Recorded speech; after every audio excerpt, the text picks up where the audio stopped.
once we bring people back, whenever that case is, you know, I'm gonna keep you on the top of the list. I'll do everything I can to possibly bring you down here. As all you all know me, I'm very kind-hearted. I think a lot, and the only thing I thought about was like, man, this guy drove like over 300 miles from Dallas to Austin to get a fucking job. You know, what are the odds of that? You know, and like everybody's got to make their moves. And I think there's thousands and thousands of people who are in transitions of their life around the United States that were on that move trying to find a job that week, right? And they all just kind of were stuck in a rut for 2.5 years. Sam comes in, we start opening things up at 25%. He's the first person I called, and I was like, hey man, I want to get you on this job. We still weren't able to bring people in, and at this time we were able to drop food off to team members, and those who work with Scott can too. I mean, I've never met anybody who has a bigger heart than that guy, you know, and Scott and I made a pact going, all right, what we're gonna do is we're gonna bring food to the team members here. I made a pact, I was gonna call every one of my team members from number one to the last person every week, if not once every 2 weeks, and everybody who's here, that was here, had phone calls for me, and I spoke to you, I talked to you, just double checked, reassured, and I told Denny, you want a job, buddy? He's like, yeah. I was like, all right, well, I'll talk to you tomorrow. Same and thing, I brought him food. Yeah, same glasses. Remember I called Sam up, and Sam and Tammy got some food, and I drove it to their apartment that he still lives at to this day on Old Torf, a block right before Pleasant Valley. He turned left right there, and Trio. Like, how you doing, buddy? My name's Leo. And Sam was like, hey, how you doing? Nice to meet you. I'm super excited to get this job. I was like, yeah, so am I, man. Sam started on To Go. That's where we're at, you know. And those who worked with Sam on To Go, you guys have all your own stories, your own little impacts, the things that you did. Sam, you know, just never had a I cannot do this job moment. Through COVID, he always had an eye on the prize. He knew something positive was going to happen. Snowpocalypse, he said, boss, whatever you need, come pick me up. I got you, man. Whatever it is, I'll be there. He was the first person I picked up from the store. Everybody else had another excuse. Like we all do have an asshole, right? He didn't have an excuse. He had a reason. He had a purpose. He said, you know what? I'm going to do not just for you, boss. I'm going to do for the company because you guys brought me upon this family, and I wanted to reassure you that I'm going to do that. We went to another store like I talked to you guys about. He observed other leadership, other team members working at another store. And I think he was able to sponge off of those team members as they were able to sponge off of his leadership and his sense of urgency. Came back here, did the same thing. 24 hours later, showed the team that, hey, whatever you need, I got you, right? If that's for me, I'm not here. We went through Snowpocalypse. We went through a power outage. Sam's worked mornings, he's worked dinners, he's worked swings, he's worked on days off, he's come in extra hours to work on that. And, you know, I've had a couple good buddies that I've worked with that I really thought I could never replace. My best friend, Ronnie, was probably like my last name in a way. Scott is like a brother to me. Rigo is like a mentor that I can look at as just an uncle or grandfather or somebody I can just always lean on and just ask questions about. Sam, dude, you just been like that fucking other piece of the pie. Just don't ever want to cut it open, man. It's just fucking great to look at. It's just fucking perfect. And you know what? I'm just never gonna cut it open. I'm just gonna leave it like that. It's just gonna be something I'm gonna say forever. My father always opened the door for my mother, and that was something I always remember about that man. He always told me, make other people observe what the fuck you do and watch them turn their heads. That's what Sam Denny does. Sam Denny's a person that will make you guys watch what he does. He'll make you turn your head. My mother would always say, women are like fine china. You gotta have a strong back, you have to have a backbone. You have to be confident. Not calling you a woman, but that's what Sam Denny is. He's fine china. He knows what it is. He's never gonna break. He'll never break. He's always put it in the upper spot, right? And the day he feels like he's not fine china, call me up, buddy, because I'll put you on first.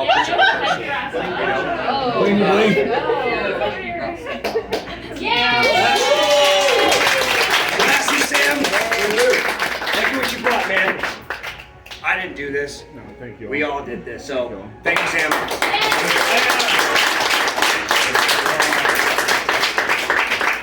And I'm gonna let you guys and ladies talk and promote yourself to old Denny. All right, let's drink. Yeah! Follow Maya to Trudy's. Drinks on the manager. He doesn't work there anymore. You got him. He got All right, Sam. Oh my God, Marty! No, I did it! Hey, the thing about Trudy's, they have active cameras. Oh. The thing about Trudy's, I know that. I jumped off the balloons. I'm a go now. Oh, Did you say speech? all hit our bait for Sam. Wait, is that what Sam? You're always gonna be the true Judy in my eyes. Oh, thank you. Keep it tight, baby. Okay. Just bit. It's Keep too it much. tight. Thank you, Leo. Thank you so much. Oh, and those gifts in there are pretty awesome. So if you want to open those up in front of her, you can. So there's meanings to a couple of them. Okay. Let's see. I want to do like That is sweet. like I want to feel them. It's like one of those games at the zoo when you're like, what is it? It's like a weird fossil that has hair on These it. are like What? these are super animals right here. So. Is that a true story? You don't know what I'm talking about? No, it's like at the Gladys Porter Zoo, they would have this dinosaur exhibit every summer, and so you'd go in there. It's cool, all right. Like, guys, I listened to the explanation. Have you been to the dino park here?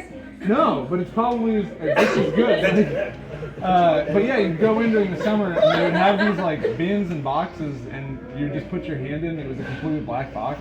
And you'd like see what it was, and it'd usually be these random like weird fossils or like eggs and stuff. You'd freak out when you touch it because you don't know what it's gonna be, but that's what it's reminding me of. Right? Oh, dude, that's So when you know you're stressing out, take it to the house. buddy. that's Don't give 'em awesome. away. This is I've never had one in my life too. Like even as a kid, I this have is one so of those- I have one of cool. those in my garage. So like I said, I stress out the bulls. I just take That's it to the house. awesome. I love this. That's so cool. Thank you. That's awesome. It's like stocking stuffers. That's great. There's meaning to these gifts, I guess. That's why. They're all what? They're little whisks. No shit. I love these. So I got Sam these whisks because that's his first tattoo. Yeah. What's a whisk? I think it was. Hey. Nasty Sam. They didn't have blue, or else you had a blue. No, this is great. Jayhawk's got a little I'll- frames under you. I'll put some acrylic paint on it and make sure I use this one to make my omelets and stuff. That's so cool. Thank you. I figured you appreciate those two gifts. No, yeah, that's incredibly sweet. Thank you. I love stuff I like had to break that. in my kid's piggy bank for that one. Oh no. Right before getting the teeth pulled. Oh no. I'll definitely say something really quick. I don't have anything planned. I don't have anything to say other than like I'm a pretty simple guy. I feel like I don't do anything other than just like go home, go to sleep, hang out, like enjoy the hours that I can get, and really try to stretch out the time that I do have in certain moments. I like to think that I'm not like incredibly hard on myself. I definitely am, and working with all of you all have allowed me to understand myself a little bit better too, and how I should be better about that. And I believe that I don't think I've let anybody down here, and I've definitely had shifts where I felt like I've let people down, you know. So I just really care about every single person that I've had a shift with, or that I've encountered, you know, by being here in this restaurant. I was a server for 4 months, and then immediately went into shift lead. And for each kind of position that I was able to be into, I always questioned like if I was really supposed to be there in that spot. But throughout each shift, working with different people and seeing the impact that I had on you all, and then also the way you all worked with me too, and it definitely felt like a family first, outside of just like an employee to employee like relationship, or just like the way we would talk to each other. And so for anybody that isn't here now, that's including them too, and just knowing that it's part of one big group, it's really meant the world to me. I've said this before too, where like I would always have like a certain idea of success in my mind based on like the things that I did when I was younger through college, and a number of different things too, but remembering how much I actually liked food in like junior high, and talking to the chef from HEB, and just being around food, and then coming back into a place like this really solidified the idea of what success meant to me rather than what I once believed it to be too. So I mean, you know, for anybody that's sitting in this room right now, that this might be something temporary or just something that's kind of getting you over a gap of some sort too, like Leah's always said it, I've said it too, that we're just here to build bridges and make things a little bit better for you all for the time that we get to share together. So, you know, a job is a job, but a team is another, you know, thing in that mind. So I really just appreciate everything that you all have brought to the table every day coming in here and stuff. So I really appreciate it from the bottom of my heart, and it's provided me something that I never thought I would gain, or just be a part of in that case too, because most of every job outside of just one when I was younger, right, has always been just a job, and this has been a family. And for the amount of time in a day that I do try to relax and do those things as well, it's just always nice to know that, you know, I'm not walking into a door that's just a job. You know, like I get to walk into a place that's providing me something outside of just time to be clocked in. It's providing me time to enjoy who I am, enjoy the people that I'm around, and I just appreciate that from the bottom of my heart. I really do. So, thanks y'all.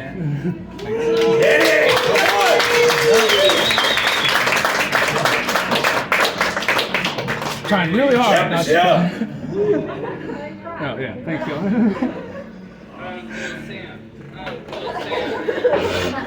No, thank you. Uncle Sam, like we're joining the military. I don't know. Daddy,